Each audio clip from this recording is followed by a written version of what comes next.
Picture this with absolute clarity. You've been in the gym consistently for 2 solid years. You've pushed your business into 6 figures. You drive a respectable car. You dress well. You've systematically ironed out a lot of your old insecurities. On paper, you're exactly what every dating coach on the internet keeps telling you women want. You've checked every box. Yet when you're around women, something never quite clicks. They're polite, they're friendly, they'll go on dates, but they don't pursue you, they don't obsess over you. You find yourself always being the one who texts first, the one who suggests plans, the one who invests more energy. Meanwhile, they stay slightly out of reach, pleasant but emotionally distant. You feel like you're constantly pushing the boulder uphill. And then there's your friend, lives in a tiny studio, drives a beat-up car. His career plan looks like organised chaos, no impressive status, no credentials worth bragging about. He doesn't even care about half the high-value markers you obsess over. Yet women lose their minds over him. They blow up his phone. They show up unannounced. They compete with each other for his attention. They do things for him that no one has ever done for you. You look at this dynamic and think, what does he have that I don't? How does that guy make women obsessed when I've checked all the boxes and still get lukewarm responses? Now here's the part you're not going to like, but you absolutely need to hear. What you've been taught about female attraction isn't just incomplete, it's inverted. The very things you've put at the centre of your self-worth, your money, your body, your status, are the least important when it comes to the kind of deep, irrational, I can't stop thinking about him attraction you're trying to experience. And the thing that actually generates that kind of obsession, it has almost nothing to do with your external progress. It has everything to do with your internal state.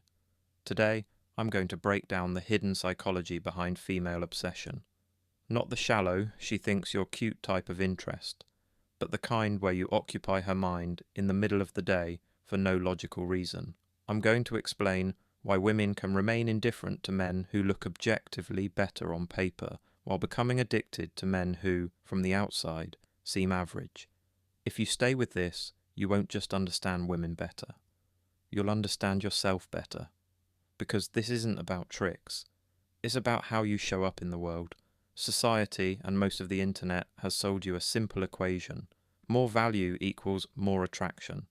Get in shape, make money, have a social life, develop game, improve your looks, stack achievements, and then, supposedly, women will simply respond. This creates a checklist mindset in men. 6-pack, working on it, high income, getting there, cool lifestyle, building it, social proof, manufactured, game, studying it.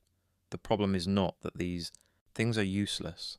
The problem is what you think they do. You believe they cause attraction. In reality, they only amplify what's already there. What happens to most men is this. They grind for years on their external life. They improve the packaging. But internally, nothing fundamental changes. Their anxiety is still there. Their need for approval is still there. Their fear of rejection is still there. Their self-worth is still tied to how others respond to them. So what you see is a very common scenario. Externally high value. Internally still a beggar.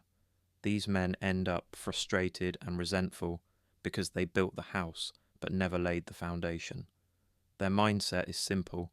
If I become impressive enough, she will finally see me. But female attraction is not a trophy she hands out to the most improved man. It is a nervous system response to your being, not your resume. You can't brute force your way into that response with accomplishments if your internal state still screams, I hope you like me, please validate me. Here is the principle most men never fully absorb. Women don't fall in love with your achievements, they fall in love with the man behind those achievements. They become addicted to your state, not your stats. Your internal state is that silent, constant signal you're sending out every second, whether you're talking or not. How comfortable you are in your own skin, how attached you are to outcome, how much you need others to like you, how you react under pressure, whether you abandon yourself to get approval. This is why you can see a man with money, abs and status who still gives off an anxious, approval-seeking energy and gets treated like an accessory.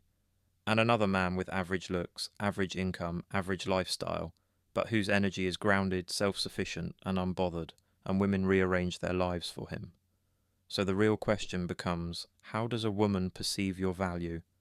Not what you have, not what you drive, not what you've built. How does she experience you? Most people talk about sexual market value like it's an objective stat sheet. Height, wealth, looks, status. But that's not how it works in real time. What creates obsession is not your absolute value. It's the perceived gap between your value and hers, not on paper, in her nervous system. When a woman becomes deeply drawn to a man, it's almost always because, on a subconscious level, she has classified him as he is slightly ahead of me.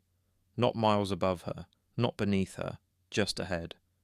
He feels like a man who could walk away, who doesn't need her, but chooses her. A man who is sovereign, not dependent. Here's the twist. That perception has shockingly little to do with income or aesthetics. It has almost everything to do with your frame, your inner posture toward yourself and the world. Let's go back to the example. You're in a bar. 10 people, 4 men, 6 women. One man walks in. Rolex, tailored clothes, clearly fit. You overhear that he runs a successful business. Another man is there, basic clothes, old shoes, no visible status markers. You'd never look twice at him. Someone makes a slightly provocative comment. The rich guy laughs politely and plays it safe. The average guy responds with a sharp, perfectly timed line. Witty without trying, confident without forcing it. He's relaxed in his body, making direct eye contact, no performance in his tone.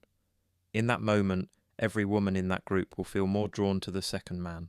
Why? Because he just unconsciously communicated, I am not afraid of social tension. I'm comfortable being seen. I don't need approval to speak freely. I know where I stand. That is internal value. The millionaire communicated, I don't want to rock the boat. Please like me. My status is my shield. That is external value with a weak core. Her nervous system picks up on this immediately. This is what I mean when I say sexual market value is about energy, not inventory. When a woman meets a man, she isn't running a mental calculator on his net worth or counting the seams on his shirt. Her subconscious is doing something much more efficient. It's reading his frame. Within seconds, she is feeling for answers to questions like, is this man rooted in himself or leaning into me for reassurance? Is he evaluating me or is he trying to win me? Is he guided by his own standards or is he adapting himself to gain my approval? From those impressions, she sorts him into one of 2 internal categories, above me or below me, not morally, not as a human being, but in terms of perceived relational leverage. If she places you in the below me category, she may like you, she may respect you, she may even enjoy your company. But obsession will never happen. Your effort dies on arrival. If she places you in the above me category, an entirely different process starts. Curiosity, investment, tension, obsession. Here's the cruel irony. The more you try to prove you belong in her life, the more you signal I don't. The harder you work to impress her, the more you tell her, I don't see myself as equal. I'm petitioning for acceptance. That behavioural pattern automatically slides you into the below me category, no matter how expensive your shoes are. Meanwhile, the man who is not trying to impress anyone, who is genuinely comfortable with himself and uninterested in winning people over, automatically signals, I'm already enough. You're either aligned with this or not. One of the strongest triggers of female obsession is pre-selection, the sense that other women already find you desirable. Most men butcher this concept. They think pre-selection means flirting with other women in front of her, talking about their crazy exes, bragging about conquests, posting performative photos with women just to show they can. This doesn't communicate abundance, it communicates theatrical insecurity. Real pre-selection is not a tactic, it's a byproduct. It's the quiet feel of a man who is used to female attention, is comfortable receiving it, does not chase it, does not need it to feel okay, knows he can get it again. He's not trying to prove anything. His energy says, this is normal for me. When a woman picks up on genuine pre-selection, a switch flips. She doesn't just get competitive, she gets curious. Her mind starts asking, What are they seeing that I haven't fully seen yet? Why does he move like he's already chosen? What is it about him that women respond to? That curiosity is the opening through which obsession often enters. But here's the important part. You cannot fake this. If you pretend to have options, but internally you're desperate for hers, the inauthenticity leaks out. In your body language, in your micro-reactions, in your over-explanations, in the way your mood rises and falls based on her response. Most men are on a lifelong treadmill of external value building. More muscle, more money, more status, more skills. None of that is wrong. It's good to grow. But it becomes a trap when you believe, when I reach X, then I will finally feel worthy. Because that day never comes. Here's the pattern. You reach the goal. You feel a short high. Then your brain quietly moves the finish line. Okay, now I need more. So your identity stays the same. A man who is not enough yet. You can put a man like that in a supercar, an expensive watch, and a high-rise apartment, and he will still communicate, please tell me what I'm worth. Women feel this. They may like the lifestyle, but they will not get addicted to the man. Now compare that with a man whose external life is modest, but whose internal world is solid. He respects himself. He likes his own company. He tells himself the truth. He does not betray his own standards to keep someone. He is working on his life because it matters to him, not as a performance. This man can wear basic clothes, drive an old car, and still be the gravitational centre of the room. Why? Because his presence answers a question that most people are silently asking. Is there anyone here who doesn't need my approval to feel okay? That is internal value. An internal value will always outrank flashy external value tied to a weak core. Nothing kills female attraction faster than a man who is secretly using her as a mirror. If your emotional state rises and falls based on whether she texts back, whether she compliments you, whether she flirts or withdraws, whether she seems impressed or indifferent, then you are in the validation death spiral. You've made her the judge of your worth. Consciously or not, she now has leverage. Not because she's manipulative, but because you've handed your center over to her. You can see this clearly in men who did everything right, but are still fragile. One cold text ruins their whole day. One rejection sends them into a depressive spiral. One disinterested response makes them question their entire path. That fragility is not subtle. Women sense it almost instantly, and their biology has one response to emotional fragility in men. Do not rely on this man. On the other hand, men who create genuine attraction operate differently. They appreciate approval, but do not feed off it. They hear criticism without collapsing. They enjoy attention, but do not chase it. Their sense of self is internally sourced, not externally rented. One of the most underrated attractive traits is simple, undiluted presence. Most men are never fully in the moment. They are either replaying the past, what did I say last time, did I mess that up? Or projecting into the future, what should I say next, will this lead to sex, is this going somewhere? Or running scripts in their head, what technique do I use, what line, what frame, all of that pulls them out of the interaction. She feels it as a subtle vacancy. Your eyes are there, but you are not.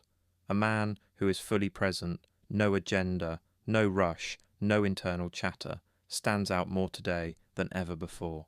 When you are present, you listen fully. You respond to what's actually happening, not to some script. You are comfortable with silence. You are not scanning for the next move. Women feel that as safety, depth, masculine calm, genuine interest. Presence communicates confidence more powerfully than any words you could memorize. Because a man who is truly present is not terrified of outcomes. He's not performing. He's being. Here's a hard question. How much of what you're chasing is actually yours? Think about your goals, the body you want, the car you want, the income target you set, the image you're trying to project. Did you truly choose these? Or were they spoon-fed to you as proof of worthiness? Most men are not living their lives. They are living a marketing campaign. They believe if I get X, Y, and Z, then women will finally see me. Then I'll finally be enough. This is why, even when they achieve those things, the emptiness does not go away. Most men don't really want abs or money. They want the feeling they believe those things will finally give them. They want to feel adequate, desirable, respected, powerful.